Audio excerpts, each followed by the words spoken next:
Саламатсыңар урматтуу окуучулар. Бүгүнкү сабакка баардыгыңызга кош келиңиздер. Бүгүн видео сабагыбызды баштайбыз.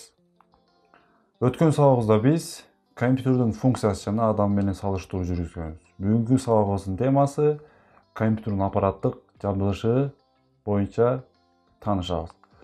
Бүгүнкү сабагыбыздын максаты компьютердин аппараттык жабдылышы боюнча жалпы маалымат аласыңар, системалык биримдиктин ички түзүлүшү менен кеңири таанышасыңар, компьютердин кубаттуулугун мүнөздөчү негизги түзүлүштөрү жана алардын параметрлерин аныктайсыңар.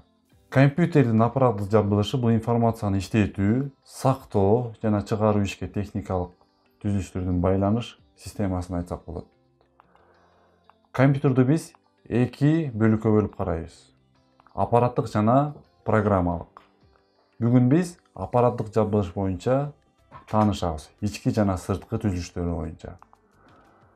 Компьютердин аппараттык жабдылышы бул базалык жана периферациялык деп эки бөлүмдөн турат.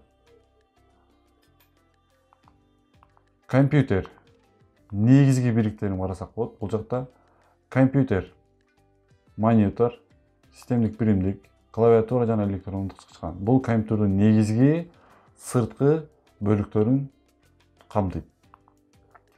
Бул жакта суроодо компьютердин негизги бөлүктөрүндө кайсылары келет? Туура жообун тандасак, биз жаңы эле айтып өткөндөй, монитор, системдик биримдик, клавиатура жана электрондук чычкан. Эми компьютердин түзүлүштөрү 4 максатты иштетет. Маалыматты иштетүүчү түзүлүштөр, маалыматты сактоочу түзүлүштөр, маалыматты киргизүүчү түзүлүштөр, маалыматты чыгаруучу түзүлүштөр. Ушул 4 максаттын негизинде компьютер адам баласына чоң пайдасын тийгизип келет. Экинчи суроодо монитор кайсы түзүлүшкө кирет? Баарыбыз ойлонуп көрсөк. Монитор. Монитор бул маалыматтарды чыгаруучу түзүлүш. Үчүнчү суроодо маалыматтарды чыгаруучу түзүлүштөргө төмөнкүлөрдүн кайсынысы кирет? Клавиатура, монитор, электрондук чычкан, принтер, сканер, принтер, монитор жана үн колонкалары. Бул жактан биз үчүнчүсүн тандап аткенбиз. Принтер бул кагаздарды чыгаруучу түзүлүш, монитор бул маалыматты бизге көрсөтүүчү түзүлүш, үн колонкаларды бул добуштарды чыгаруучу түзүлүш. Эми баардыгыбыз системдик биримдикке баардыгыбыз көңүл койсок. Бул жакта системдик биримдиктин ичинде жайгашкан түзүлүштөрү менен таанышып чыгабыз. Системдик блоктун алдыңкы панелин баардыгыбыз карасак, бул жакта USB порттор жайгашкан, ошол эле компакт диск салуучу DVD-ROM диск өткөргүч жайгашкан жана ошол эле компьютерду жандыруучу баскыч жайгашкан. Кайра ошол эле компьютерду кайра жандандыруучу перезагрузка кнопкасы жайгашкан. Эми системдик блоктун арткы панелине көз жүгүртсөк, бул жакта эң биринчи эле ток булагынын туташтыргыч биримдиги. Бул электр энергия же болбосо компьютерга жалпы кубаттуулукту бөлүп туруучу түзүлүш.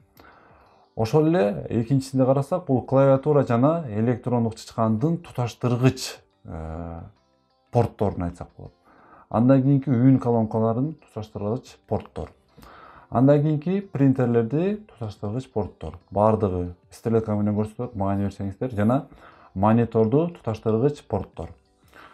Жана бул жакта алдыңкы панелиндеги эле USB порттор жана бул жакта да кошумча USB порттор жайгашкан. Анан видео такта же болбосо видео карта. Жалпы компьютердин графикалык системасына жооп берүүчү түзүлүш.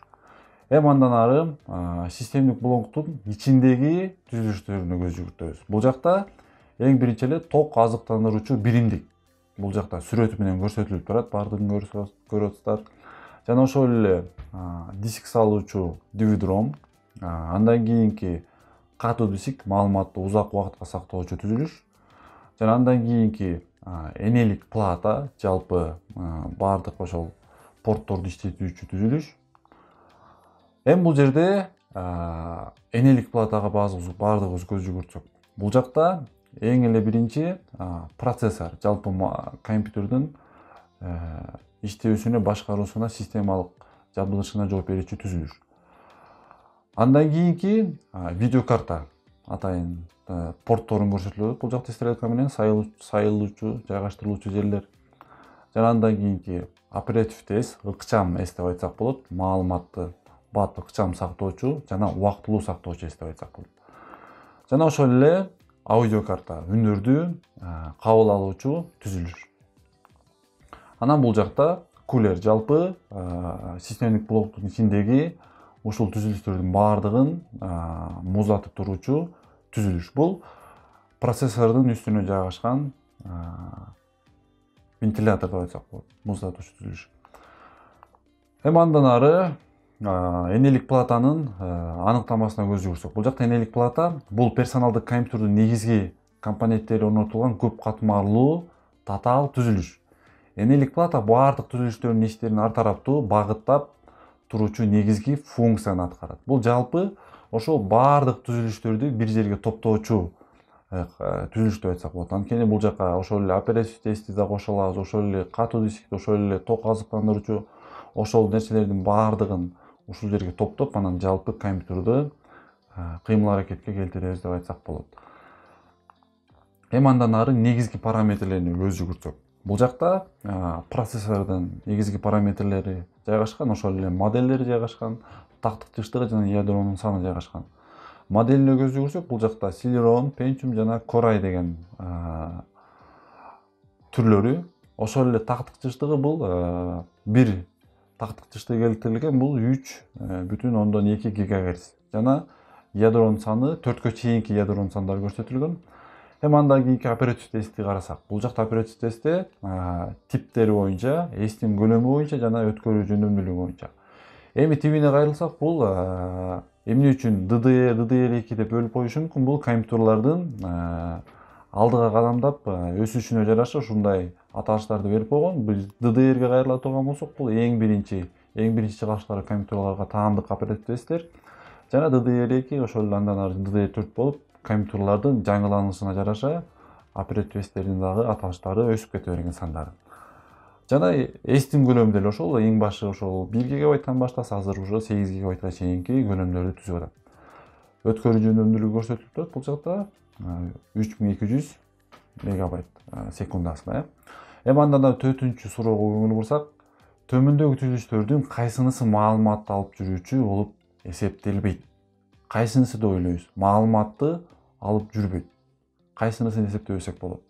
Бул жактан биз процессорду айтабыз. Процессор эмнеге дегенде бул маалыматты алып жүрбөйт, бирок жалпы ошол биз айтып аткан түзүлүштөрдү, ошол эле маалыматтарды башкаруучу жана иштетүүчү каражат жана түзүлүш. Эми бул жактан дагы эки түзүлүштүн негизги параметрлерине көз жүгүртсөк, бул жакта катуу диск. Катуу дисктин кызматы ошол интерфейси, көлөмү, айлануу ылдамдыгы жана видеокартаныкы деле ошол эле параметрлери. Эми катуу дисктин бул жакта интерфейсинде эки негизде иштейт, ата жана SATA деп. Бул туташуу бөлүмдөрүн айтсак болот. Жана көлөмдөрү ошол 320 гигабайттан азыркы убакта уже 1 терабайтка чейин жетип атат. Жана айлануу ылдамдыгы жазылып турат. Эми видеокартанын моделин айтсак болот. Ошол бул деле туташтырууч бөлүмдөр ошол ата жана SATA-га кирет.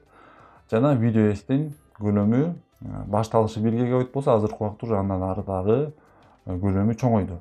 Бул видеокартанын кызматын айттык биз жаңы эле. Ошол эле компьютердин ичиндеги жалпы графикалык түзүлүшкө өтө жардам берет. Графикалык чагылдырууну өтө тез ылдамдыкта жана өтө жакшы кылып бизге чагылдырып берет деп айтсак болот. Эми персоналдык компьютердин спецификациялык жазууларын окусак, бул жакта Pentium деген процессор турат. Бул жакта ошол Pentiumдун баардыгын жайгаштырып чыгабыз. Жана бул жакта Pentiumду кайсыл жака берсек болот? Бул процессордун тактык жыштыгын айтсак болот экен. Андан кийинки 1 гигабайтты кайсыл жака берсек болот? Оператив тесттин көлөмүнө берсек болот. Ооба. 120 гигабайт бул кайсыга? Бул катуу дисктин көлөмүнө берсек болот экен. Жана 512 гигабайт бул видеокартанын эсинин көлөмү. Жана андан кийинки бул жалпы монитордун диагоналынын узундугу же болбосо 5-чи суроодо катуу дисктин негизги милдети бул маалыматты эмне кылышы мүмкүн? Маалыматты сактоо деп айтсак болот. Маалыматты же болбосо узакка сактоочу түзүлүш деп айтсак болот. Андан ары 6-суроодо биз азыр өзүнө ыйгарабыз. Бул спецификациялык жазууда белгиленген сан эмнени түшүндүрөт? 1 гигабайт деген эс тутум берилген бул жакта. Биз 1 гигабайт эс тутумун кайсыл түзүлүшкө берсек болот? Катуу дискке берсек болобу же видеокартанын көлөмүнө же компакт дисктин көлөмүнө?